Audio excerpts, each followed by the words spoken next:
Welcome to CB classes. तो आज हम 10 करंट अफेयर्स के एमसीक्यूज डिस्कस करेंगे फ्रॉम दिस क्वेश्चंस आल्सो। ठीक है, तो मैं आपको बेसिकली करंट अफेयर्स बताऊंगी क्या है। आपको क्या करना है, क्वेश्चन रीड करना है, पॉज करना है स्क्रीन को। क्वेश्चन रीड करने के बाद आप अकॉर्डिंगली सॉल्व कर सकते हैं एंड देन आंसर को आप सुन सकते हैं, है ना।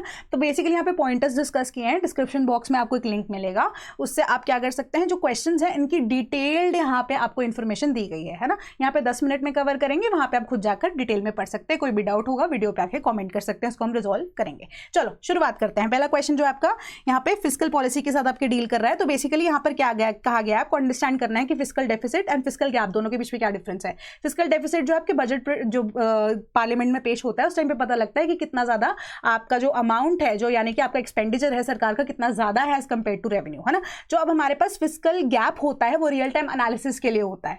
ठीक है, कि अभी सरकार की क्या अपकमिंग लाइबिलिटीज है एंड अकॉर्डिंगली वो किस हिसाब से उनका खर्चा है एंड वो किस हिसाब से आप फर्दर जो है उनकी कितनी इनकम आनी है। तो अब उस हिसाब से आप क्या कर सकते हो कि अपनी जीडीपी का एनालिसिस जो है क्वार्टर वाइज लगा सकते हो। तो पहली स्टेटमेंट आपकी करेक्ट हो जाती है, क्योंकि पहले 4.6 थी लास्ट ईयर की। अगर हम बात करें थोड़ा सा अगर हम देखते हैं इस चीज को, 4.6 से 4.4 जो है इस टाइम पे सस्टेन करेगी, गिरेगी थोड़ी बहुत। ठीक है, इसी के बेसिस पे अगर आप देखेंगे ना, न्यूज अगर आपने कवर की होगी, तो 25 बेसिस के अकॉर्डिंगली आरबीआई अब बोल रहा है कि हम जो हमारा रेट है मॉनेटरी पॉलिसी के हिसाब से, जो रेपो रेट है उसको गिराने की बात कर रहे हैं, है ना। दूसरी चीज, इंडिया की जो अब रिकवरी हुई है post Covid, that is because of the public sector only. सरकार का इनिशिएटिव था, सरकार ने बहुत बढ़ चढ़ के हिस्सा लिया है। ठीक है, थर्ड स्टेटमेंट है कि एफआरबीएम एक्ट को टोटली यहाँ पे रिप्लेस करने की बात की जा रही है। 3% का कैप लगाता है एफआरबीएम एक्ट बेसिकली, कि आप 3% ऑफ द जीडीपी से ज्यादा बोरोइंग्स या लेंडिंग्स जो है अपने ऊपर डेट गवर्नमेंट जो है सेंट्रल गवर्नमेंट ना ले। बट ऐसा जरूरी नहीं है, ठीक है, ले सकती है। कोई भी ऐसा कोई इमरजेंसी क्लॉज आ जाता है कि कोई भी ऐसी सिचुएशन आ गई, इंटरनल एग्रेशन, एक्सटर्नल एग्रेशन या कोई नेचुरल कैलामिटी, उसके बेसिस पे यहाँ पर अलाउ किया जा सकता है मल्टीपल चीजें। तो इतना ज्यादा यहाँ पर लोड नहीं लेती है सरकार, बट इसको पूरी तरीके से यहाँ पे डेफिसिट के बेसिस पे चेंज करने की बात नहीं कर रही है ना। तो थर्ड स्टेटमेंट बहुत ज्यादा एक्सट्रीम है अपने आप में, तो इनकरेक्ट स्टेटमेंट है। फोर्थ, अब हाई फूड रेट्स होंगे, इन्फ्लेशन ज्यादा होगी ऑब्वियसली, तो उस हिसाब से इंस्टेबिलिटी तो होगी मार्केट के अंदर। तो बेसिक नेसेसिटी है खाने का प्राइस, तो इस हिसाब से हमारी first, second and fourth statement correct हो जाती है। तो ऑप्शन नंबर ए हमारा करेक्ट है। ठीक है, देन नीति आयोग ने बोला है बेसिकली सरकार को कि आप जो है ऐसे गुड्स को यूएसए से अलाउ कीजिए जो कि इंडियन मार्केट में इंडियन जितने भी मैन्युफैक्चरर्स हैं या किसान हैं उनको हैम्पर ना करे। अब वो कौन से गुड्स हैं, ठीक है, या कौन से फ्रूट्स हैं, पिस्ताशियोज की बात हो रही है, एप्पल की बात हो रही है, एंड देन हमारे आलमंड्स की बात हो रही है, जो कि part of the bilateral trade help कर सकते हैं इंडिया को। कैसे कि अब इंडिया जो है पिस्ताशियोज आलमंड्स ले सकता है, इंपोर्ट कर सकता है यूएसए से, इन रिटर्न जो है राइस हो गया, रबर हो गया, अब हमारा जो जूट हो गया, श्रिम्प हो गया, इन सब चीज़ों को आप एक्सपोर्ट भी कर सकते हैं यूएसए के लिए, है ना। अपने लिए मार्केट खोलोगे तो यूएसए जो अपने लिए आपके लिए मार्केट खोलेगा। First and second statement correct है। थर्ड चीज कि यूएसए में भी 26% टैरिफ वाला जो सिस्टम है इंडिया के गुड्स के ऊपर अप्लाई नहीं होता, तो थर्ड स्टेटमेंट इनकरेक्ट है। फोर्थ कि इंडिया जो है वो सेकंड लार्जेस्ट सप्लायर है या एक्सपोर्टर है ऑफ राइस टू यूएसए। वो क्यों? क्योंकि पहला जो है हमारे पास थाईलैंड है, जिसके पास 50% से ज्यादा यहाँ पे मार्केट है, एंड इंडिया के पास 27% के आसपास यूएसए की मार्केट है फॉर राइस, है ना।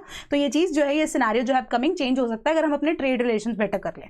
तो first, second and fourth statement हमारी करेक्ट है, तो इस हिसाब से ऑप्शन नंबर बी हमारा करेक्ट आंसर बनता है। देन अब बात करेंगे एनडीए के बारे में। पहला बैच वुमेन कैडेट्स का यहाँ पे ग्रेजुएट हुआ है एंड यहाँ पे परमानेंट उनको कमीशन किया गया है। ठीक है, तो पहली स्टेटमेंट करेक्ट है। दूसरी स्टेटमेंट कि they were granted permanent commission in the Indian arm forces started in 1992। ऐसा नहीं है, 2008 में जो है कमीशनिंग शुरू की गई थी। ठीक है, एंड इसका मतलब यही होता है कि परमानेंट जॉब जो है मिलिट्री के अंदर वुमेन को 2008 के बाद मिलना शुरू हुआ है, 1992 के अंदर नहीं। सेकंड स्टेटमेंट इनकरेक्ट है। थर्ड, एनडीए ट्रेनिंग जो है it is conducted on gender neutral basis, क्योंकि अब मिलिट्री की बात है ना, तो वहां पे जेंडर की क्या बात हो गई। तो थर्ड स्टेटमेंट बिल्कुल करेक्ट है। फोर्थ स्टेटमेंट हमारी इनकरेक्ट क्यों है? क्योंकि इसके ऑपोजिट है कि अगर जेंडर न्यूट्रल तरीके से हमारी जो हो रही है एक्सरसाइज, है ना, तो आपस में हम फोर्थ स्टेटमेंट के हिसाब से जो हमारे 18 स्क्वाड्रन्स हैं उनके साथ मर्ज क्यों नहीं करेंगे। ठीक है, सो हमारी थर्ड एंड फोर्थ स्टेटमेंट्स पर कॉन्ट्राडिक्टरी टू ईच अदर। तो 3 एंड 4 स्टेटमेंट में अगर थर्ड स्टेटमेंट सही है तो फोर्थ गलत है। तो हमारी first and third statement correct है, option number A correct answer हो जाता है। देन मैंगोज के रिगार्डिंग क्वेश्चन है। पहला स्टेटमेंट ये कह रहा है कि जो हमारा ये बोटानिकल नेम है वो तमिल एंड मलयालम वर्ड से लिया गया है, बिल्कुल करेक्ट है। एंड जो पोर्टुगीज ट्रेडर्स हैं जब वो इंडिया में आए थे उन्होंने मैंगो को टेस्ट करने के बाद ग्राफ्टिंग के थ्रू उसके प्रोसेस को, उसके फ्लेवर्स को यहाँ पे चेंज करने की कोशिश की, ग्राफ्टिंग के थ्रू ही फ्लेवर्स को इनहांस करना शुरू किया। First statement correct. Second statement हमारी इनकरेक्ट है। क्यों? क्योंकि बाबर ने जो अब फाइनेस्ट फ्रूट ऑफ हिंदुस्तान जो है मैंगो को नहीं, मस्क मेलन को कहा था, ठीक है। एंड सबसे बड़ी बात लाखी बाग, जिसमें 1 लाख या 1 लाख मैंगो जो है आगरा के अंदर यहाँ पर बागीचा बनाया था, वो अकबर ने किया था एंड नॉट बाबर। तो सेकंड स्टेटमेंट हमारी इनकरेक्ट है। थर्ड, अब वीओसीज की बात करते हैं, जिसके अकॉर्डिंगली स्पेसिफिकली जो अब एस्टर्स हैं वो कंट्रीब्यूट करते हैं to the creamy undertone of mangoes, तो ये इनकरेक्ट स्टेटमेंट हो जाती है। दीज आर लैक्टोन्स बेसिकली, जो अब यहाँ पर जो थोड़ा क्रीमी टेक्सचर मैंगो को देते हैं, ठीक है। Lactones not esters give creamy undertone to mangoes. Then अब आरबीआई ने बेसिकली लोन्स के लिए, गोल्ड लोन्स के लिए स्पेसिफिकली ये चीज़ निकाली है कि गोल्ड लोन जो है अब सिर्फ और सिर्फ जो घर से अब सोना आता है ना वो, या फिर जो बैंक इशूड कॉइन्स हैं उसी के ऊपर ही दिया जाएगा, ठीक है। कैप कर दिया है कि 1 करोड़ से ज़्यादा नॉट 1 करोड़, 1 किलो से ज़्यादा सोना जो है उसके ऊपर लोन अलाउ नहीं किया जाएगा, ठीक है। एंड इसमें कोई भी बार, इनगॉट्स होती है कि अपने तरीके से सोने को मोल्ड करके अलग से शेप्स दे दी, या बुलियंस, किसी भी तरीके का ऐसा जो कोई भी सामान आता है उस पर गोल्ड लोन नहीं दिया जाएगा। तो पहली स्टेटमेंट करेक्ट है। दूसरी स्टेटमेंट है अब 75% पे कैप कर दिया, यानी कि 1 लाख का लोन चाहिए तो 75,000 का ही मिलेगा आपको लोन। तो सेकंड स्टेटमेंट करेक्ट है। फाइनेंस मिनिस्ट्री ने कहा कि जिनका 2 लाख का लोन है ना यहाँ पे, उन 2 लाख उससे कम का लोन है उसको, उनको मिनिमम पेपर वर्क पे, बट वही के बैंक इशूड कॉइन होने चाहिए, या जो सोना है वो जेन्युइन होना चाहिए, घर का सोना होना चाहिए, बिल्ड वाला, है ना।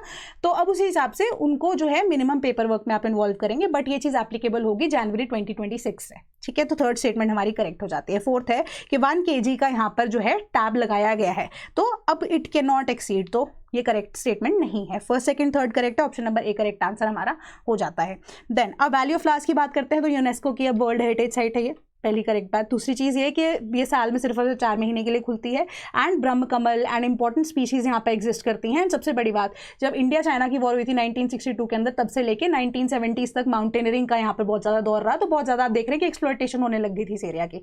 फाइनली 1982 में इसको बायोस्फीयर रिजर्व जो है, नंदा देवी बायोस्फीयर रिजर्व के साथ मिलाकर यहाँ पे इसका जो एक्सेस है वो रोक दिया गया था, रिस्ट्रिक्ट कर दिया गया था। यहाँ पे हमारे पास मेडिसिनल प्लांट्स भी एग्जिस्ट करते हैं, तो अकॉर्डिंगली हमारा करेक्ट आंसर है फर्स्ट करेक्ट स्टेटमेंट है, सेकंड करेक्ट स्टेटमेंट है।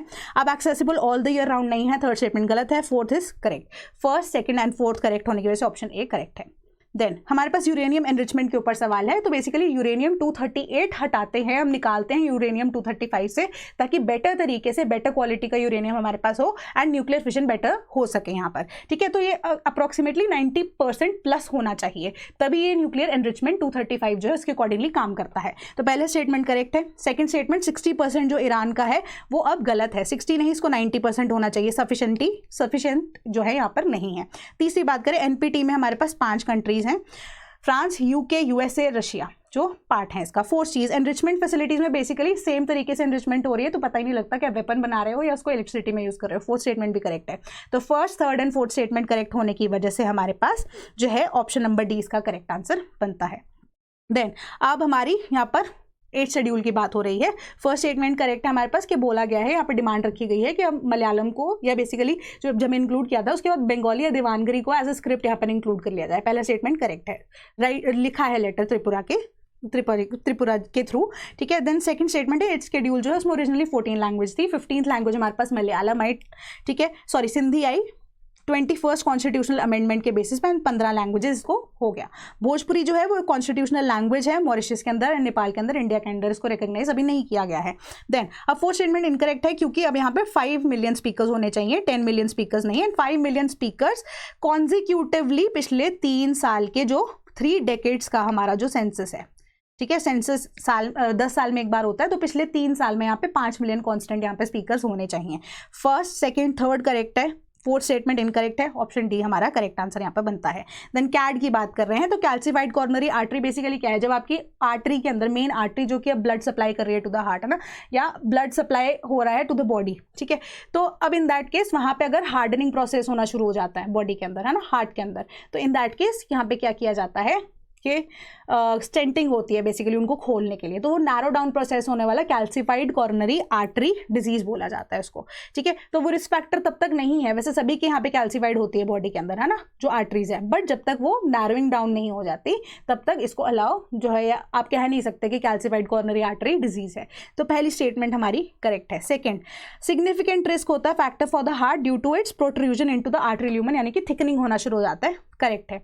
तीसरी चीज कि सीटी स्कैन से आप डेफिनेटली रूल आउट नहीं कर सकते क्योंकि थोड़ी बहुत कैल्सिफिकेशन हर एक की बॉडी में होती है। थर्ड इनकरेक्ट है, लाइफस्टाइल मॉडिफिकेशन से ठीक हो सकती है। First, second and fourth correct होने की वजह से हमारा option number B correct answer है। देन लास्ट क्वेश्चन इज कि अब मैन्युफैक्चरिंग की बात हो रही है ईवीज को लेके इंडिया के अंदर, तो वहाँ पे सरकार क्या चाहती है कि अब ईवीज को आप इंपोर्ट कर सकते हैं यूएसए से, बट सर्टन कैप्स आपको रिक्वायर्ड है, वो देख लेते हैं कि मिनिमम जो वैल्यू है $35,000 की at a reduce custom duty of 15% for 5 years. तो इसके अकॉर्डिंग $35,000 के अकॉर्डिंग आप ईवीज को इंपोर्ट कर सकते हैं, बट 8,000 का पर ईयर आपको कैप 5 साल का लगेगा, बट पर 15% जो है यहाँ पर मैन्युफैक्चरिंग के हिसाब से आपको जो है रिबेट मिलेगा, टैक्सेस में रिडक्शन मिलेगी। दूसरी एप्लीकेशन जो है वो डोमेस्टिक वैल्यू के अकॉर्डिंगली 50% विद इन 3 ईयर्स नहीं, डेट ऑफ अप्रूवल से विद इन 5 ईयर्स तक आपको अचीव करनी है। डोमेस्टिक वैल्यू एडिशन क्या है कि आप जो है यही टेक्नोलॉजी को इनकलकेट करेंगे एंड 50% ऑफ द मार्केट जो आपको कैप्चर करनी है in the next 5 years, otherwise penalty लगेगी। फोर्थ स्टेटमेंट या थर्ड स्टेटमेंट आपको कहेगी। फोर्थ स्टेटमेंट बता रही है कि मिनिमम इन्वेस्टमेंट 4150 करोड़ की यहाँ पर रिक्वायर्ड है, जिसपे आपको 5% की इन्वेस्टमेंट के बेसिस पे developing charges as for infrastructure सरकार को देने पड़ेंगे।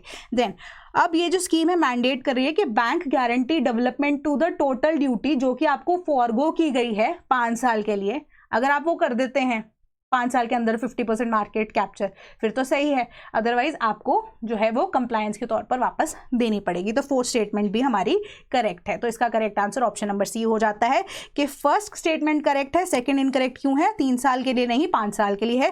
थर्ड करेक्ट है, 4150 5% का आपको चार्जिंग इंफ्रास्ट्रक्चर फीस देनी पड़ेगी। 4 पर स्टेटमेंट हमारी करेक्ट हो जाती है, bank guarantee forgone ₹4150 crore whichever is higher. दोनों में से जो चीज़ भी सही होगी, ज़्यादा होगी, उसके अकॉर्डिंगली आपको पेनलाइज यहाँ पे किया जाएगा। सो कोई भी डाउट होगा तो आप जरूर बताना। And this is our ongoing course, इसमें अगर आप इनरोल होना चाहते हैं तो डिस्क्रिप्शन बॉक्स में आपको लिंक है, तो आप एक बार इसको गो थ्रू कर सकते हैं। That was all from my side today, thank you so much.